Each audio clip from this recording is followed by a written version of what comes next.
A pleasant day to each and everyone. I am Asnara Erzid, and I am the presenter for the topic Questions for a Variety of Approaches under the Literary Criticism. So, there are 8 approaches under the literary criticism.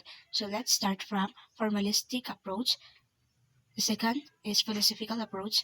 The third, biographical approach. The fourth, historical approach. The fifth, psychological approach. The sixth, sociological approach. The seventh, archetypal approach. And the last one is the feminist criticism. So let's start from the formalistic approach. This approach focuses on form. The analysis stresses items like symbols, images, and structure, and how one part of the work relates to other parts and to the whole. So these are the questions under the formalistic approach. The first question is how is the work structure unified? So when we say unified, it means how the works brought together as one. How do various elements of the word reinforce its meaning? So when we say reinforce, it can be also how the various elements of the word supported its meaning. What recurring patterns, like repeated or related words and images and etc., can you find?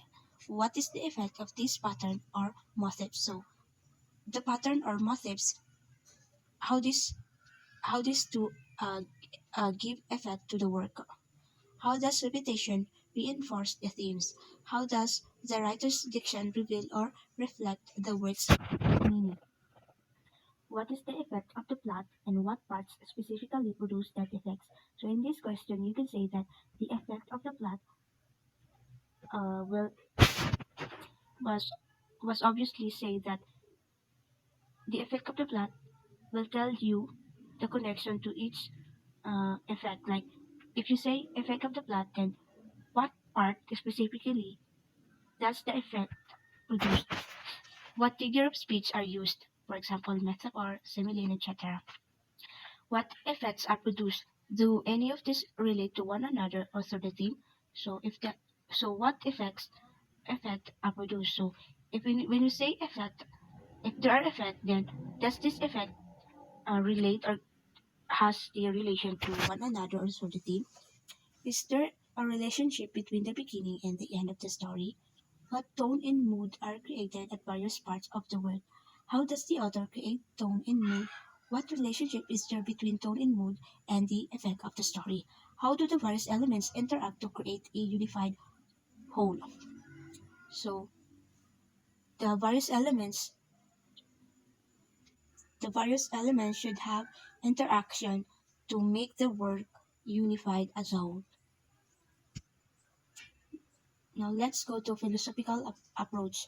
This approach focuses on the themes, view of the world, moral statements, and author's philosophy, and etc. So these are the questions under the philosophical approach. What view of life does the story present? Which character best articulates this viewpoint? What moral statement, if any, does this story make? Is it explicit or implicit? What is the author's attitude toward his world? Toward fate, toward God. What is the author's conception of good and evil?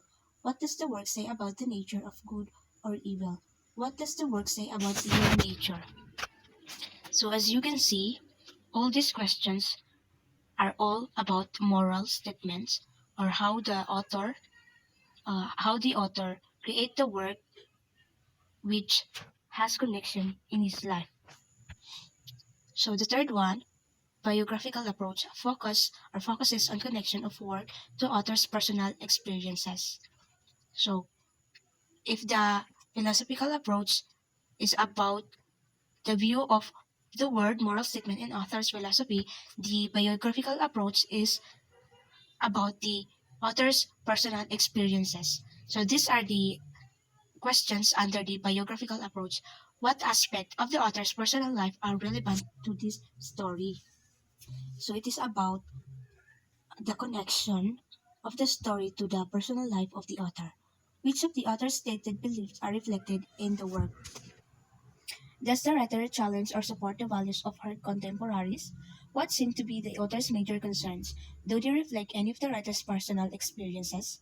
Do any of the events in the story correspond to events experienced by the author? Do any of the characters in the story correspond to real people? So it's about if the characters, if the story is about personal experiences or in personal or real events that the author has connection to that events.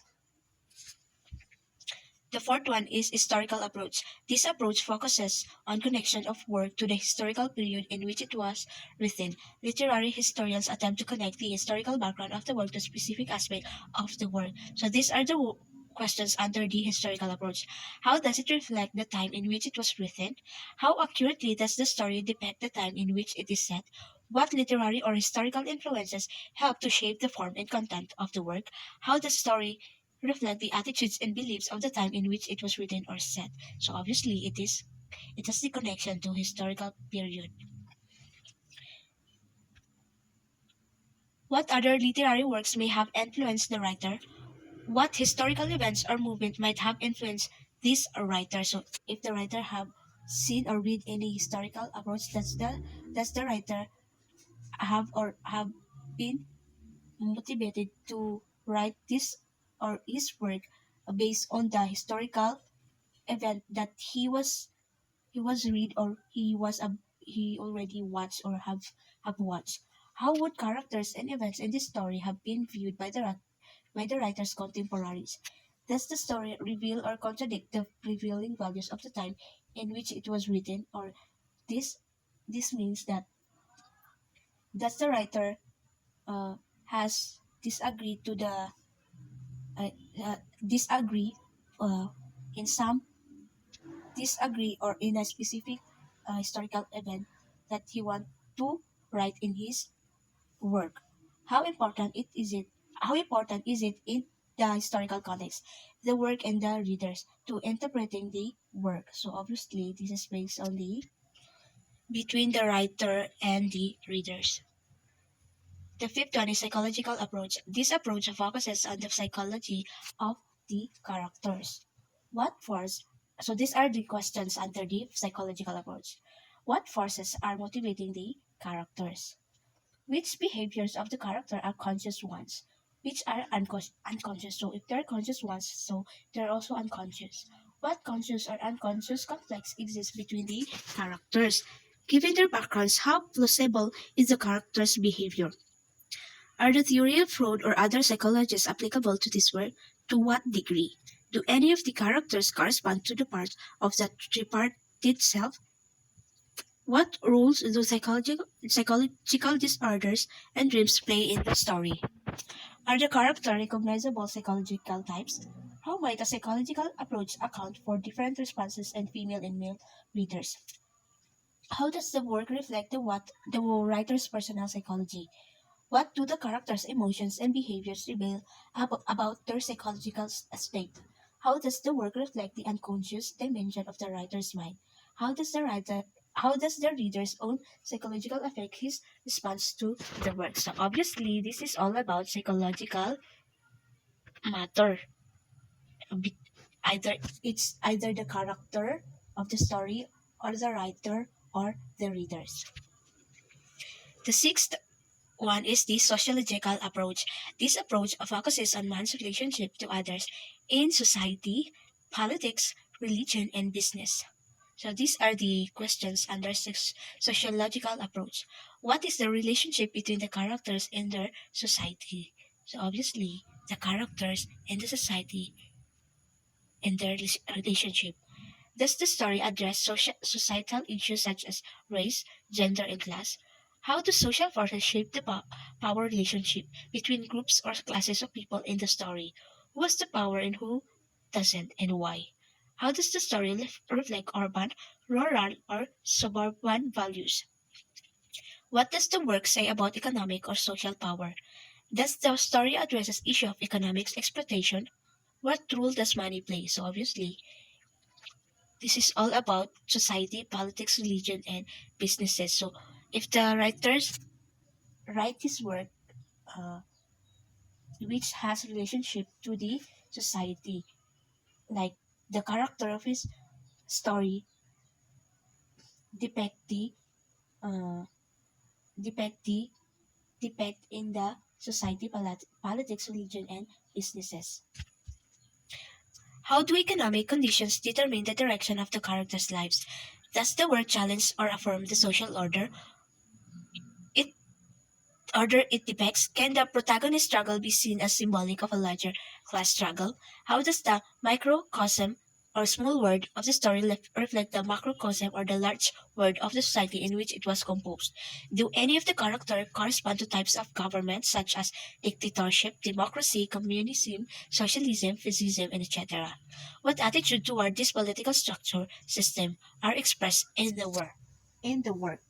It is all about society, politics, religion, and businesses. The seventh one is archetypal approach. This approach focuses on connection to either literature, mythological, biblical allusions, archetypal images, symbols, characters, and themes.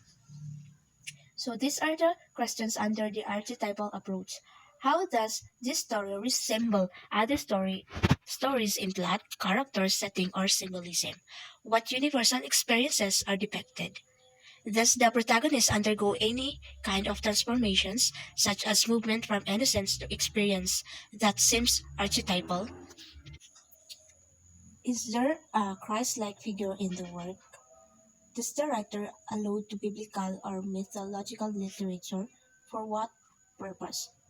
What aspect of the work create deep universal responses to it? How does the work reflect the hopes, fears, and expectations of the entire culture? For example, the ancient Greeks.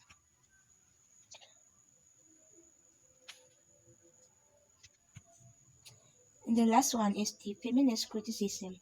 This approach examines images of women and concept of feminine in myth and literature, uses the psychological, archetypal, and sociological approach, often focuses on female characters who have been neglected in previous criticism.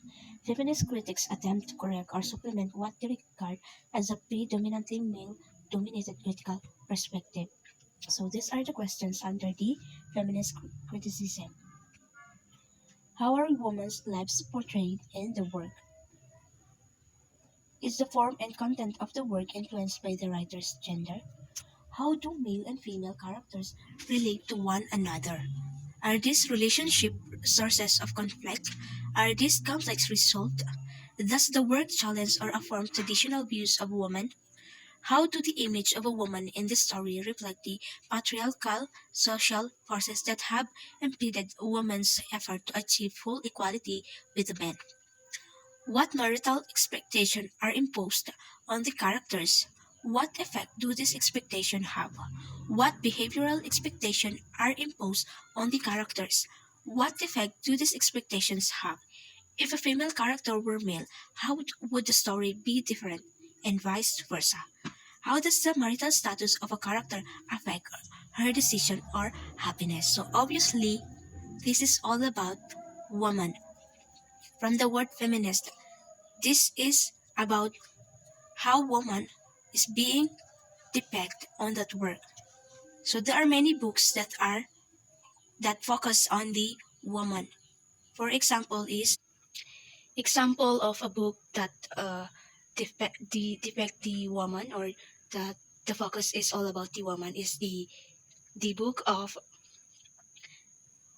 um, Mabel Dakwa. The book was entitled of uh, Anticipation. It is under the African literature. So the story goes to or the story is about the woman who was being